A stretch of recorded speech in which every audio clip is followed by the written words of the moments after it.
Test, test.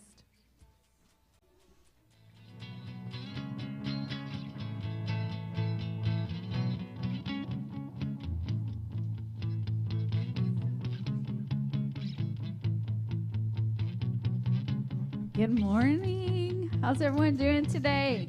Doing great? We're in not in the house of the Lord, because our bodies are the house of the Lord, but we're in church together. We're going to worship. If you'll stand with me, let's worship our God, our unstoppable God. No matter what it is in your life, He has already overcome. He can do miracles that we cannot fathom. Let's worship Him today and give thanks for Him.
Nothing shall be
We're continuing in Ephesians today.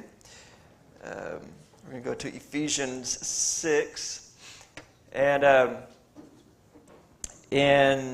last week we had all the kids and stuff in here with us. And today we're going to be talking about children and parents and the relationship between parents and children and all of this. And I was thinking, man, maybe I should have had the kids stay in this week too, But it'll be all right. Y'all can tell them what you learned today, right? And this will be good for those of y'all who are children who are still in your parents' house, teenagers and just below the teenage level. It's be good for you as well. So anyway, we talked last week. We were talking about marriage and I'm sure the kids really enjoyed that part, really enjoyed that sermon, having a marriage talk. But as in Ephesians 5, Ephesians 5:1, it said, imitate God, therefore, in everything you do. Okay? And when we're talking about marriage, as last week, we need to imitate God in how we treat our husband, how we treat our wives, right? And when we're talking about the home and being parents and children and that relationship between one another, there needs to be an imitation of God even in that, right? And in Ephesians 5, verse 2, it said the way we imitate God is we live a life filled with love. Right? And so that needs to be so much about what our homes are about, and the way that a parent treats a child, and the way a child treats the parent is that it needs to be full of love. And we need to remember that we're imitating God, we're living a life full of love, following the example of Christ, right? And what did Christ do? He sacrificially loved others, and so we do that as well, right? As a parent, I am loving my children, I'm sacrificially loving. That comes, it should come pretty naturally for us to do that. I think I wouldn't think any of us as parents have a problem with sacrificially loving our children. And our children have to learn to do that as well, have to learn to love and to sacrificially love. And so that's what makes for a healthy, happy, successful relationship between parents and children. And then Ephesians, we read a verse last week in Ephesians 5, verse 21 that said, Ephesians is talking about our relationship as a church, as how we relate to one another, how we relate to God, right? And so in Ephesians 5:1, that's what he's talking about, is we need to love God, we need to love one another well. And then Ephesians 5:21 says, submit to one another out of reverence for Christ, right? And so then he goes from that, submitting to one another out of reverence for Christ. We do it out of our respect for Jesus, out of our love for Jesus. I'm submitting to my brothers and sisters in Christ. But he goes from there talking about, and he goes into this talking about marriage, right? And so submitting to, the husband has to submit to the wife's need for love, and needs to love her well, needs to love her as Christ loves the church, right? And the wife needs to submit to the husband and respect him and submit to his leadership in the home, right? But then the submission also carries on into the relationship between a parent and a child as well, right? Children obviously should submit to the authority of their parents, but also as parents we should learn to submit to our children in a way where how we treat them and how we love them and how we respect them and are doing what's best for our children. And so the submission even carries on into the home. And it's important, it's to think about, why would Paul, as he's been talking about Ephesians, it's a letter to the church, and it's about, how to have a healthy church and have a happy church and have a church that loves God, that follows God, that is honoring God, and he goes from that into talking about the home. And I think that the reason for that is because they work together, right? If we want to have a healthy church that loves one another, we also need to be working on having homes that are loving one another, where that is reflected in our homes as well, and that will result in having a better and healthier church. But also the church is working to help homes be healthy and better and work together and love one another. And so they're working together to make both. It's not like the home is just made to try to make the church better, or the church is just made to try to make the home better. It's that both are working to make each other better. And so that is the point. So let's look at Ephesians chapter 6, and we will start with verses 1 through 3. All right. It says, "Children, obey your parents because you belong to the Lord, for this is the right thing to do." So why? What's the motivation, children, for obeying your parents? It's that you belong to the Lord. You belong to Jesus. Because you belong to Jesus, you obey them. Okay? It's not, you're not just obeying them just because you love your parents or just because they're your parents, but it's out of your motivation, and out of your motivation comes from the fact that you love Jesus, you follow Jesus, and it's the right thing to do. It's the same way that he encouraged wives to submit to their husbands out of reverence for Christ. Out of your reverence and your respect for Jesus, submit to your husbands. Husbands, love your wives, just as Christ loved the church. And so Christ is our motivation in everything, in our relationships, in our homes, and it's the reason why we do what we do. It's not just for the person in the room with us or in the house with us, but it's out of our love and our reverence for Jesus Christ. In verse 2, he says, "Honor your father and mother.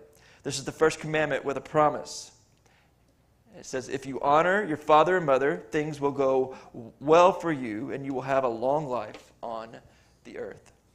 And so the commandment that he's referring to is the 10 Commandments. The 5th commandment says, "Honor your father and mother."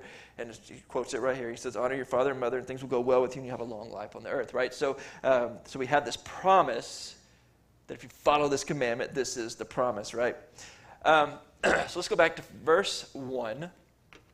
He says, "Children, obey your parents," right? And this is kind of a duh, right? Like, children, this is what you should be doing, right? You should be obeying your parents. And this is oftentimes, and sometimes you see this, is that this gets flipped around sometimes. Sometimes you see parents obeying their children, right? And giving in to their children and doing what their children want and trying to make the children happy. But the job and the roles and the way this thing works is that children are to obey the parents, okay? And we need to make sure that we understand that. And as they are,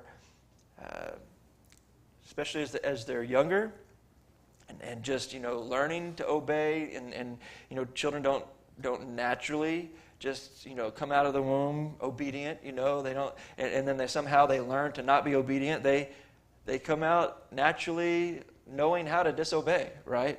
And it is up to us as parents to teach and to train them to obey. And so, but as a child gets older, right, and I look at those of y'all who are children in your homes now, right, you are at a point in an age where you understand what it means to obey and what it means to disobey. You know the difference between what is right and what is wrong. And God has given you a command to obey your parents. And that's not always easy to do. It is a common thing. It is common for children that as they get into the age of being, middle school, high school, to begin to rebel against their parents, to think, it's common for your parents to get really dumb when you get to be about middle school, high school age, right? Just all of a sudden, their intelligence just goes away, right? And they have no clue about life. They don't know what's going on.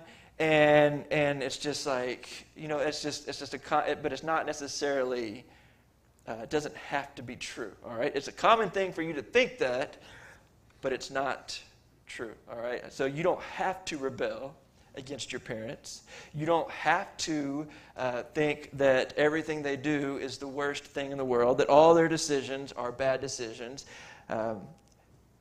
You can choose to obey them. And I want to encourage you to do so.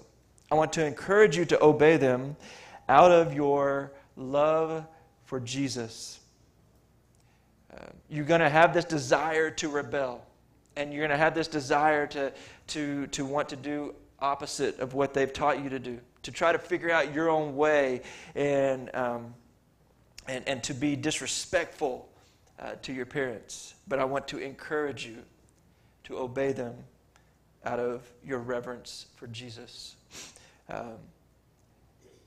When I was many years ago now, when I was a youth pastor, I would teach these teenagers, middle school, high schoolers, right? And I would encourage them to walk with Jesus, to have their own relationship with God. And I want to encourage you to do the same thing, right? Sometimes you come to church and you're drugged to church, right? There's this bad preacher joke that said, when I was a kid, I had a drug problem. I was drugged to church all the time, But anyway, so that was me as a kid too, right? Like I was always my parents made us go to church. I was just thinking about this the other day, right? Like this past week, actually. I'm 45 years old. Almost every Sunday of my life, I've been in church. Almost every Sunday. I can't remember, like the only Sundays that I would have ever missed would have if I was sick or if I was out of town. And even when I'm out of town, we generally go to church. And growing up as a kid, we would find a church to go to, even if we're on vacation, So almost every Sunday of my life, I've been in church, gone to church. My parents took me to church, right? And as a teenager, sometimes I would resent that. I don't want to be in church. I don't want to go to church. I don't necessarily want to hang out with those people. I want to do something else. I want to sleep in. I want, whatever it may be. But once I got to a place in my life where I had my own relationship with Jesus, it wasn't about my parents dragging me to church, my parents loving Jesus, and my parents forcing me into this relationship. It was when I started loving Jesus myself, right? Had a relationship with him myself, that it became something that I wanted to do. And as I got to that point, then obeying my parents became something that I wanted to do out of my love and my reverence for Christ. And so I would encourage these kids, as I was a youth pastor, I would encourage them. I said, listen, you need to love Jesus yourself and follow him and walk with him and know him yourself. Don't just have a relationship because your parents do. And I would say, in fact, love Jesus and follow him and be more obedient to him than even your parents are. Let your relationship with Jesus outshine. Don't look to them. Look to them as an example, as a starting point, but don't just try to be as good of a Christian as your parents are. You can be even a better follower of Jesus. Not that it's a competition, but you know what I'm saying? It's like we walk with Christ ourselves, and then that leads you to want to obey your parents. And a child that does not want to obey, that chooses to not obey, that is choosing to rebel, it shows where their heart really is. That they are not in a place that they love Jesus like they should. And I don't want to say that they're not a Christian, because there are Christians who are immature in their faith, and I would just say that there may be a chance that you're not a Christian, but there's also a chance that you're just an immature Christian and need to grow in your faith and in your walk with God. There's a resource that I'm going to use a lot today. It's from Bible.org, and there's a pastor who wrote on these passages by the name of Stephen J. Cole, and so he talks about this, what we're talking about today, and I just felt like he had a lot of things to say, and so good things to say. So, anyway, And so when we talk about obeying our parents, that's, it's this first verse here, it says, obey your parents. But then the second verse that he says, honor your father and your mother, okay? And so obedience can be like, I have the right actions, right? So if I tell my child, go clean your room, he can go and clean his room, right? But he can do so with a horrible attitude, right? And he just stomping the whole way back there, clean my room, and he's cleaning his room. He's just in a bad attitude. I hate my parents. Oh, I got to clean my room. I want to play my video games, whatever it is, And he can have the right action and obey and get the room clean. But all the while he's doing it, he's not honoring us in the way that he's doing it, okay? And so honoring your parents is also about having the right attitude and the right respect in what you are doing and in honoring them, okay? You should honor your parents, first of all, because God commands it, right? He commands us to honor our parents. Now listen, this even goes, so like again, it says honoring in the way that we do it, in our attitude and in our respect towards them, but also in how we talk about them to our friends. We talk about them to other people, right? Are we honoring them, right? Okay? Are we honoring them in the things that we say? This goes even as we become adults, right? As an adult, I don't have to follow that command to obey my parents. My 45 years old, I'm a grown man. My dad comes to me and says, Jeremy, you need to clean your room. I'm like, go to your own house, all right? I'll clean my room if I want to, right? But I do have a responsibility to still, I would probably actually clean my room. My dad said that. I'd be like, yes, Father, I'll go do it. But anyway, but we do have a responsibility for sure, even as adults, to honor our parents, right? And it's how we're showing respect to them, and the way that we talk about them, and the way we talk to them, and so even as an adult, I should do this out of my reverence for God, out of a command by God to do so. But also there's a promise that goes along with it, right? The promise, as we talked about a while ago, or just a little bit ago, is that the promise is that you will, let's see what the promise is here. It says, if you honor your father and mother, things will go well for you, and you will live a long life on the earth. Now, that is, when we talk about this promise, okay, it is a promise that sometimes you look at this and think, okay, if I'm a good child, I honor my parents, then I am guaranteed to have success in life, and I'm guaranteed to live a long life, right? And this promise, the way we need to look at this is that it is a general truth, okay? That things will go much better for you in life if you are a child that knows how to honor their parents.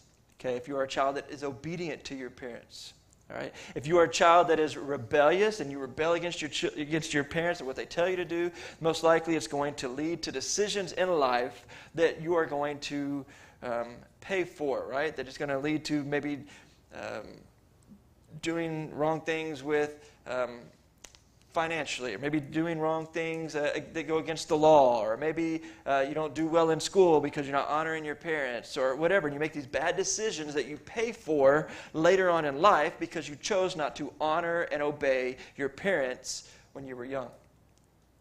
And so it's just very practical wisdom. But there's also that promise that God gives us that we will live longer and do better in life as we honor and we obey them.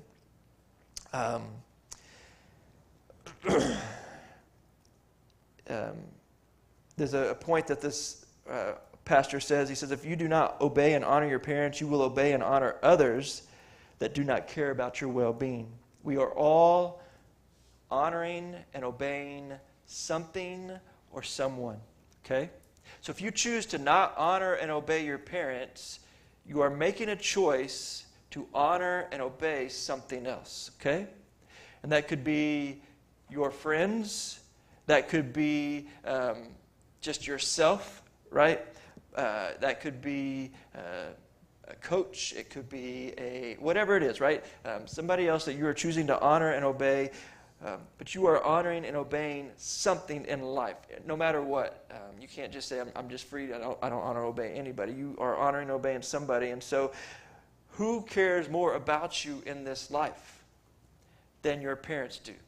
All right? There's nobody, not your friends, not whoever it is, not your girlfriend, your boyfriend, whoever it is. They don't care more about you than your parents do, right? So if we are choosing to not honor and obey our parents, we are choosing to honor and obey somebody who cares less for us and who loves us less than our own parents.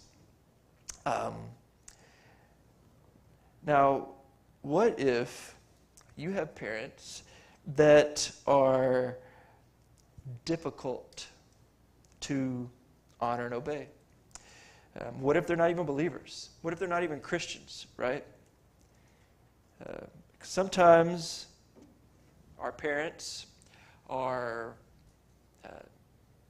make mistakes, right? As much as we love and we care about our kids, we don't always do the right thing, okay? Sometimes we steer our children in the wrong way, or maybe we tell them to do something that maybe isn't necessarily right. Maybe there's something that we are trying to steer our children into it could be unbiblical. All right, how do we handle that? Jill and I, we were talking just this morning. Every now and then we'll talk about this and just say, we have 2 adult daughters. All right, one is almost 29. We have another one is 23. Most of y'all know Hope. But with our adult daughters, we both say, you know what, man, we look back and we think, man, if we could redo our parenting with them, we wish we could, right? And every parent does this, right? You look back on your children and you think, man, I could have done this better and I could have done that better and maybe they would have turned out differently if I would have just maybe spent more time with them in prayer or Bible study, or if I would have told them not to go this route or whatever it is, and there's always things we could have done better because we are imperfect people. And most of us, we're trying to do the best that we can, but we make mistakes, right? And as a child, there are times that you see those mistakes in your parents, and you understand that. And you understand the imperfections of your parents. And I'm sure you've told, some of you, if you're bold enough, have told your parents about those imperfections in their lives. And that's not right. You shouldn't, if you have those talks with your parents, do so in a respectful and honoring way. But there are times that parents are guiding their children in a wrong way, or maybe they're doing something that is wrong. First of all, I want to say this. If the parent is doing something that is abusive, then there's definitely you need to seek help. Okay, if you have a friend that their parents are doing something that is abusive, help your friend seek help. Find an adult that can help them and get the help that they need. Okay, they are not required or obligated to stay in that home if they are being abused in any way. Okay, God does not want that. God does not desire that. But beyond that, if it's just parents are saying things that they shouldn't say, or just like out of anger, cursing at their kids, just making bad decisions, leading their kids in a bad way, we still need to thank God for giving us the parents He's given us. Okay, our parents are going to make mistakes. We need to thank God for them. We need to be able to forgive them. Okay, we need to not stay bitter towards them, and we need to demonstrate a godly attitude towards our parents, even if they are doing things that are sometimes not right. Okay, if your parent is not loving Jesus well, is not walking with God, you as a child can help your parent come closer to Jesus, all right? And that is the goal for all of us in this, right? Even as a child, my goal is to help my parent and to want my parent to walk as close to Jesus as possible, right? And as a parent, my job for sure is to want my child to want to walk with Jesus as close as possible, right? And so as a child, I can even as a child, I can help my parent in that, all right? And I can love them, and I can respect them, and I can honor them, and I can walk with Jesus and encourage my parents to do the same. If you are trying to walk with Jesus, children, if you're trying to walk with Jesus and you're trying to love Jesus, and you see your parent doing something, saying something that is un-Christ-like, and you tell them so in a disrespectful or dishonoring way, you are not helping them to walk with Jesus. You are just going to push them further away. So the greatest way that you can be a witness and a testimony to your parent is to love them, to be kind toward them, and to do everything you can to lead them towards Christ. And I know for most of you, that part may not necessarily apply. Maybe it does. I don't know. But that helps us to, I think, to understand where you stand and with God is that you have a place to be a great example and to help your parent to know Jesus better. So let's honor our parents. Let's love them. Let's obey them out of our reverence for Jesus. Okay? Let's walk with him and let him lead us in that. Let's go to the next verse, because we're not just going to talk to you kids. We also want to talk to the parents here. All right. So it says, Ephesians 6, verse 4, it says, "Fathers, do not provoke your children to anger by the way you treat them. Rather, bring them up with the discipline and instruction that comes from the Lord." So here we have this command or this teaching here, and then we're tempted to say, okay, well, it says fathers, but obviously he's talking to both mothers and fathers, right? But and it's just an English translation, right? That is like, when you talk about sometimes it'll talk about man, and talking about man is talking about all mankind, right? But this is actually speaking specifically to fathers, okay? Fathers, do not provoke your children to anger. Now, the reason I believe that he's talking specifically to fathers is because fathers, we have a responsibility to make sure that our children are being brought up and being raised and being taught in the Lord, right? That they know Jesus and that they are walking with Jesus. We're given every opportunity to know him, that we are in our homes, that we are teaching and training and we're doing the right thing. And that doesn't mean that it's just the father's responsibility. But it also means that it is the father's responsibility to make sure that it is happening. Okay? And so that responsibility can be delegated, and it is definitely delegated to the mom, and moms are like, duh, like we're doing most of the work here. But that doesn't mean that I just give that completely over as a father. That I just give that completely over to the mother and just say, well, she takes care of the kids, and I go and I work and I provide and I make sure that we have money and the home's paid for and all the bills are paid, and then I just come home and then I don't do anything with the kids. It's not the way that it should be, right? So I have my responsibility as a father to make sure that my kids are being raised, and it's definitely delegated to the mothers, and the mothers naturally take that on, and the mothers naturally are loving their children and are naturally most of the time anyway, naturally very nurturing and taking most of that care for the children. But I can't just be hands off as a father.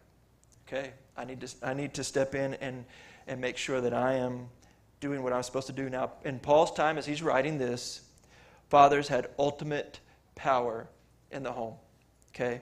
A father, from what I read, that when a baby was born, he or she would be brought to the father and laid before the father.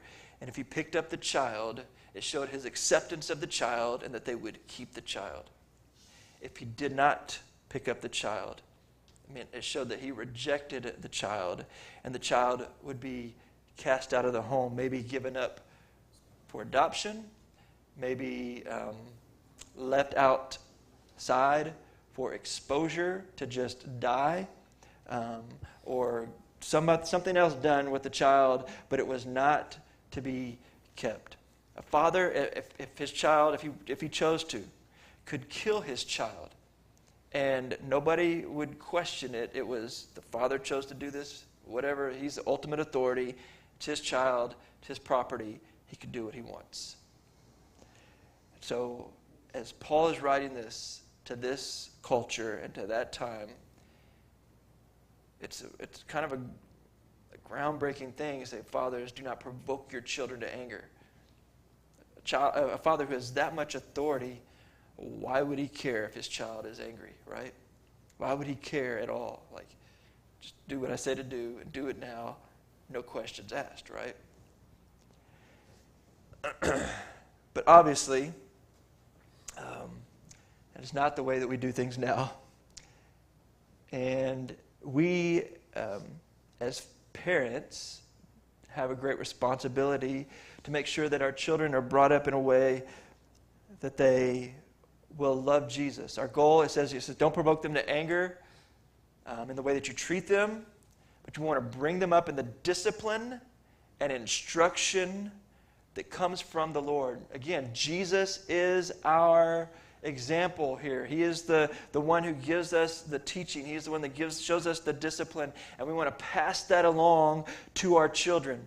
Now, when it says, don't provoke your children to anger, that doesn't mean that we just want to make sure our kids are happy and they're never upset or never angry. Yeah, sometimes our kids are going to be angry with us, okay? And they're not going to like the rules, and they're not going to like the discipline that we bring and all of this. They're not going to be in favor of that.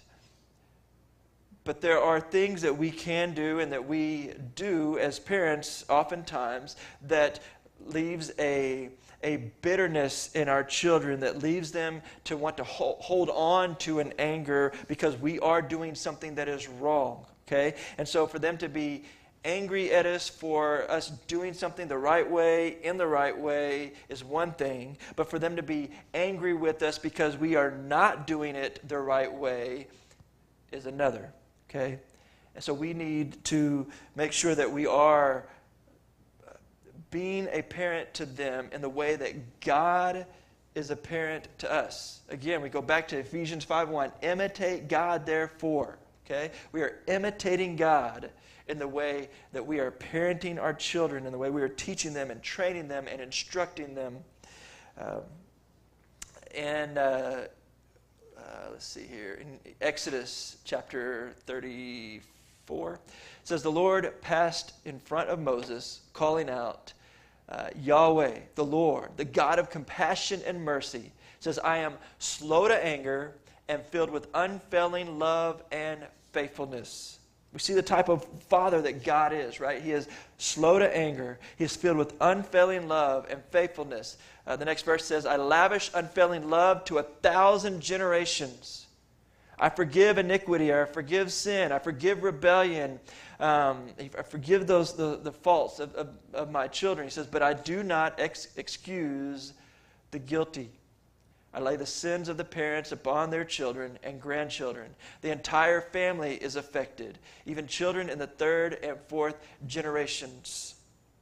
And so we see here God saying, I love, I am slow to anger, I will forgive, but He also will hold people accountable for their sins. Okay? And it's the same way as us as parents have to do the same thing, that we have to hold our children accountable for their wrong, and we have to discipline in the right way.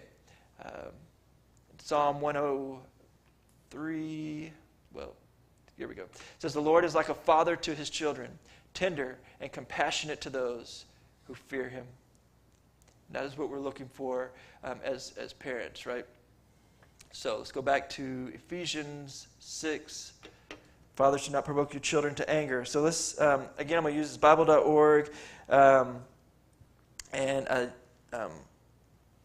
just some points that they make here that I think are great. First of all, if I am not to provoke my children to anger, I need to be in control of my own anger. Okay, I need to be in control of my anger and make sure that I have self-control over that. I'm not allowing it to get the best of me to where I just lash out at my children and anger in the way that I treat them, and the way that I discipline them, and the way that I talk to them. That's definitely going to provoke anger in my children if I do that. And by the way, one of the things that if I could go back and redo the way I parented my daughters, it would be much less anger for myself. I would have better control over my own anger, and I felt like there were times that I did not. But he has 12 things, this author does, that he says he gathered from different authors. 12 things that we do as parents that provoke our children to anger. And so I want to just talk through these things kind of quickly. Anyway, he said fathers or parents may provoke their children to anger out of by, he says, capriciousness. And if you're like me, I didn't fully understand what he meant by that. But basically it just means inconsistency. And so, there's, they may have a minor thing that they've done one day, and you just kind of blow up at them, because maybe you're having a bad day, an off day or whatever, and you might blow up over them and discipline and come down hard on them for just this minor infraction that they do. And then the next day, they do something big or major, and there's hardly anything done about it, right? And so there's this just inconsistency in the way that we parent our children, so that can provoke anger. Parents may provoke the second thing, parents may provoke their children to anger by unreasonableness, okay?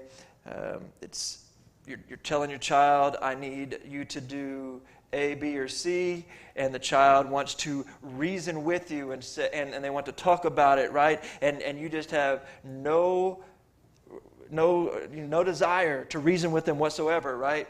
And you don't want to have a discussion, you don't want to talk about it, help them to understand and help them to understand why they need to do it, or maybe they are trying to reason with you.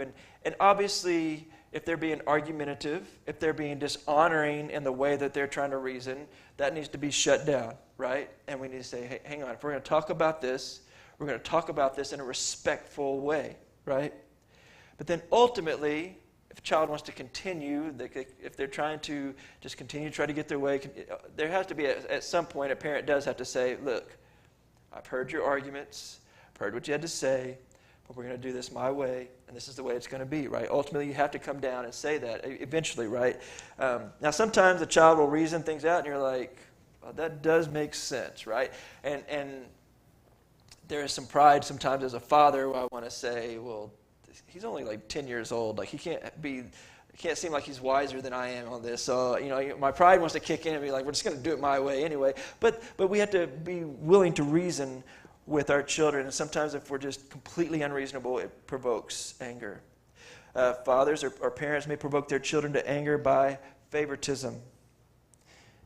And this should be obvious, but sometimes we don't see it, or we're blind to it. But there may be children that, if you have multiple children, you're showing favoritism to one over the other, and obviously every child feels like they're being treated unfairly, and they're always thinking, well, you treat him better than me or her better than me, and sometimes, and a lot of times, there's no truth to that at all, but there may be some truth to it. So we need to be aware of that and be mindful. Am I showing favoritism to one child over the other?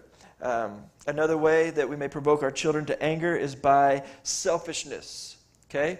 We just have this selfishness of sit there, maybe in our recliner or on the couch or whatever, and we just kind of bark orders at our children. Hey, bring me this, do that. And it's just out of our laziness and our selfishness, and that will provoke your children to anger. When they see that, they're going to be like, what are you doing?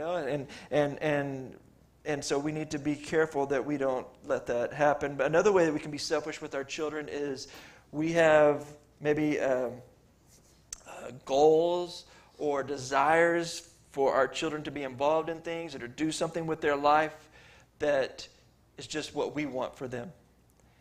And I'm not just talking about bringing them to church and them following Jesus. I'm talking about other things. Like, let's say you want your child to be, maybe you want them to be in sports, or you loved playing a certain sport when you grew up, and so you want your child to love to play that sport too, and so you get them involved and you make sure they're involved and you push them in that sport. But maybe they have no desire to play that. Maybe their desire is to, play a musical instrument, or they have something else that they're good at that they want to do. And so, but out of my selfishness, I push them in a certain area of life, and that's not what their desires are. And so that can provoke them to anger. Another way we may provoke our children to anger is criticism without praise. And we need to be real careful of this. Are we being overly critical, constantly criticizing, but not ever praising them for good things that they are doing? And they may be doing things that deserve some of the criticism that they're getting, but if all they ever get is criticism, it's going to lead to this anger and this resentment and this bitterness towards us, and they need to hear praise because there has to be something good that they're doing in their life, and so we find ways to praise them as well. Number 6 would be we provoke our children to anger by perfectionism. This kind of goes along with criticism, but where we just expect everything to be perfect, and it has to be done the perfect, exact, just the right way. And if it's not done just that right way, then that will lead to this resentment in their lives, right? They come home and they say, look, I made this grade, whatever the grade is, it could be a good grade. Maybe they make a 95 in a class, and you say, well, next time let's make it 100, and you just have this perfectionism. They have to be perfect, and it will lead to that resentment.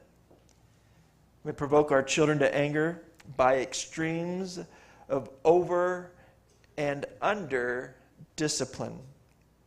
Some parents may overreact to the permissiveness of our society and our culture by being overly strict and overly disciplined, and just making sure that they're following all these rules, and it's just about following the rules, and it's just about obedience, and it's not about where their heart is and about following Jesus, and they're overly disciplined, and that will lead to that resentment and anger. But others will fall to the other extreme, and maybe if they were disciplined too much as a child and they dealt with too much discipline, they will go to the other extreme of under-disciplining their children.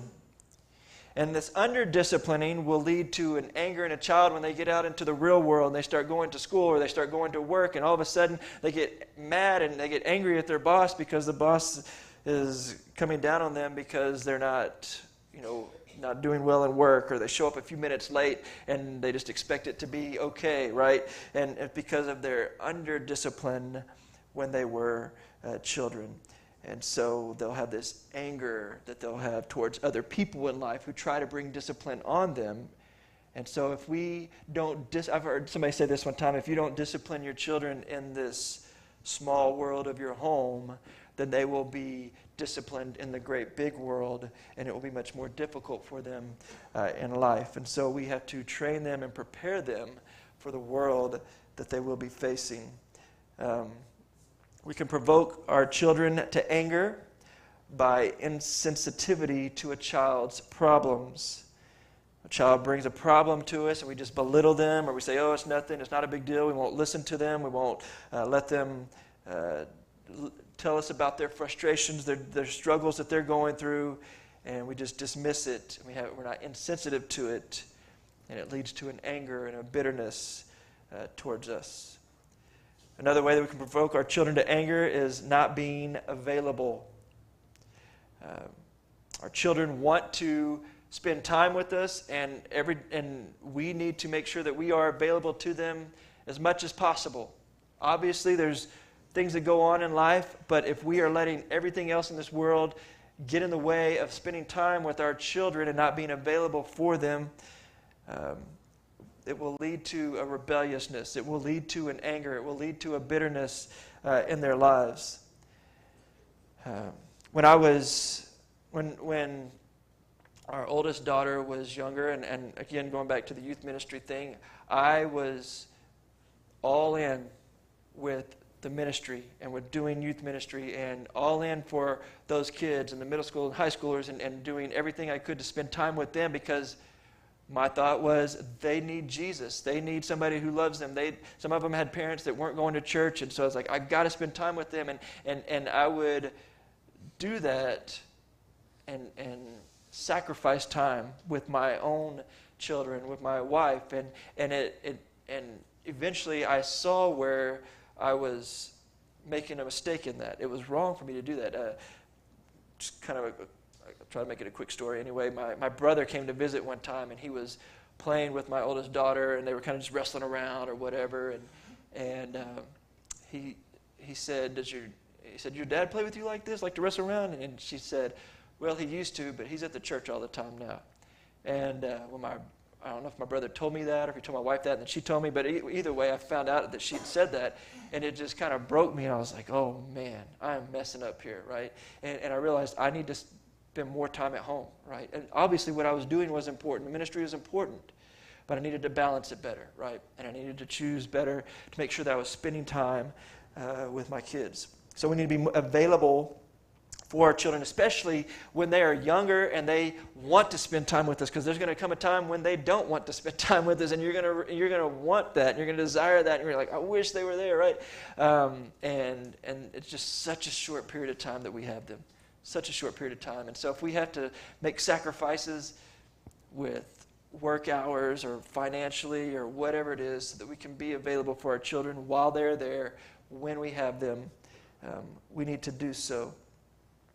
We can provoke our children to anger by breaking promises.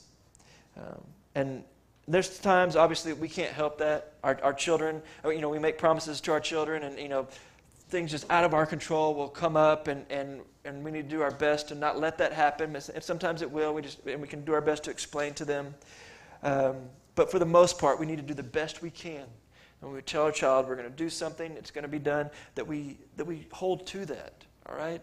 And we don't just hold those promises to our children lightly. We can provoke our children to anger by hypocrisy, right? When we try to look like the happy Christian family at church, and then we go home and it's just something completely different, completely opposite of that, right? That does not lead our children to want to follow Jesus. When they see that and they see that hypocrisy, it's going to lead them, not only provoke them to anger, all these things provoke them to anger against you, but it also provokes them in anger, it can provoke them in anger against God, right? And that would just be the worst thing, right? To see them turn against God because of our hypocrisy or something else that we are doing. So let's have whatever image it is we're trying to want the world to see, let that be the truth of what is really going on, that we are truly living that Christian life even at home. And then the final thing is we can provoke our children to anger by verbal and or physical abuse. And we've kind of talked about that already, but for sure, parents, we don't want to be abusive to our children. Obviously, physical abuse, there's no place for that at all whatsoever. I'm not against, I'm not saying we're against, spankings or whatever at an appropriate age and in an appropriate way. Obviously, it should never, ever be done out of anger. Never out of anger. Never should we punish our children or discipline them out of anger. We do so self-controlled and in a way that we are doing so for their benefit and for their good. And that, and also there should not be any verbal abuse. So we should never say things that, first of all, should never be cursing at our children. There's no need really even to yell at our children. There should not ever be anything that is insulting to them. We don't want to insult them in any way, calling them names, anything like that. That is verbally abusive, and there's no need for that. Okay? The only time that we should really ever need to yell at our children is for their safety. If they're about to run across the street or something, where we just yell at them for their safety to stop them from doing something that they will hurt themselves. But other than that, we can discipline them in a way and we can be stern with them. They should know that when we talk to them in a stern way, we can be stern and serious and in a way that honors God, but also helps to steer them in the right way. So our goal is to not provoke them to anger, but we want to bring them up with discipline. We do need to instill discipline in our children, right? And we need to make sure that they are disciplined in the way that they do things, not just in their spiritual lives, but also with their school, with their physical lives, with their emotionally, learning to be disciplined and control their emotions, learning to be disciplined and control in the way that they live their lives and the friends that they keep and the way that they treat people. And we want to train them and discipline them and teach them and instruct them in how to do these things. And so our goal is to do that in a way that honors God, that reflects God, that is an imitation of how God would be towards us, right? And so we constantly think about this, and if we make a mistake as parents, which we will, okay? It's not if.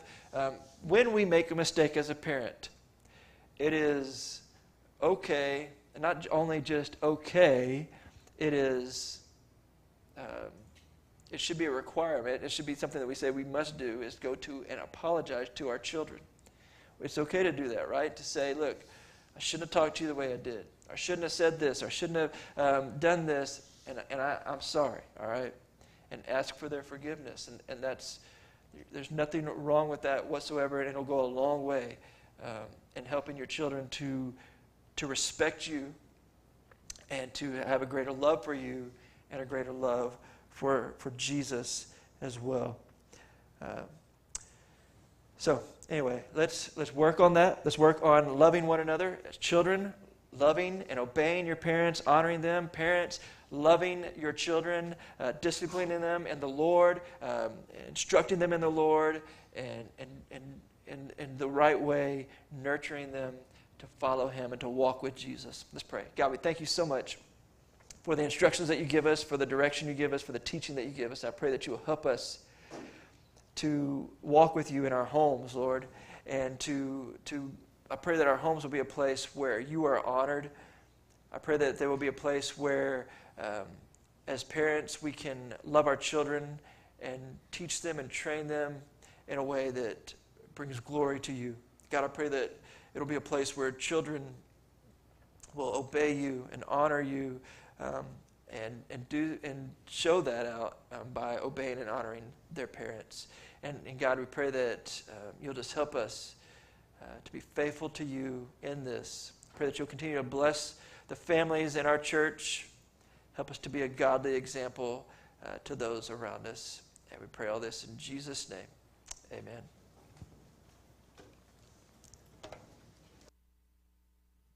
Amen. Thank you, Pastor. Announcements, just Bible study on Wednesday. If everybody can be here, and also offering. Guys, if you want to give the QR code, we have one over there. We got the box there, and we can do it online also. If we don't have anything else, we're dismissed. Y'all have a wonderful week.